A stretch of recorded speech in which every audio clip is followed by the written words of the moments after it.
Well, let's speak to Pravit Rojana-pruk, now a political columnist at the online publication Khaosod English. He's joining us from the Thai capital, Bangkok. Great to have you with us. Just tell us first of all about developments this week. Things have moved very, very quickly indeed. What have you made of what's happened?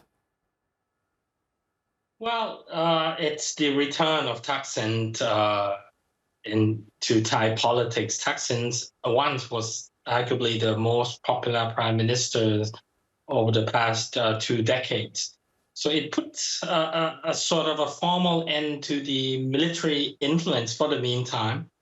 The government will have to really focus on the economy. The Thai economy has not been doing as well as it could compared to its immediate neighbors in the region. So that will be really something to watch. And also, of course, the debate as to who is actually running the government.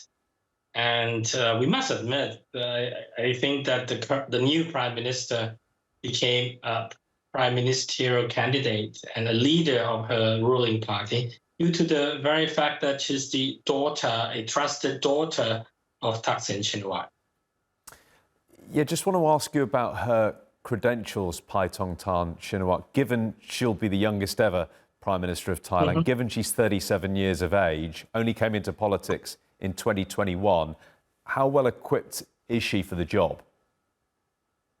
Well, she said earlier this morning that, on the day she was voted as Prime Minister 2 days ago, that she consulted her fathers often, and Thaksin himself said his daughter, now the new Prime Minister of Thailand, can always bring him up and, ask him about anything. So I think the reality is that Thaksin is there pretty much 24/7 to really provide her young and relatively inexperienced daughter all sorts of advice.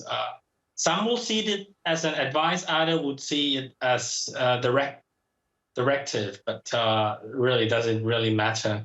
So basically, this is a de facto Thaksin government runs by his daughter. But of course, the challenge would be how would his daughter or the new prime minister carve out a space of her own. And today she said, although she pay credits and respect to others people's opinion, including her father, in the end, she will have to make the decision. We will have to wait and see.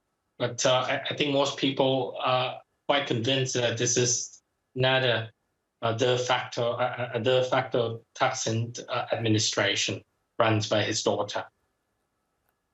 And with the new Prime Minister coming in, do you think that leads to a period of political stability or discontent? For the meantime, I think there'll be a period of political stability, simply because the Thai economy needs to be, the flagging economy needs to be addressed.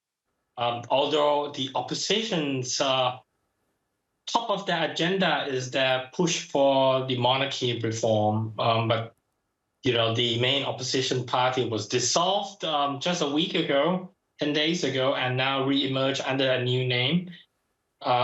The new name is People's Party. It used to be known as Move Forward Party. And they want at least to amend the controversial, let's say, Majestic Law, the Royal Defamation Law, wherein if you criticize the monarchy, you could end up in prison for up to 15 years.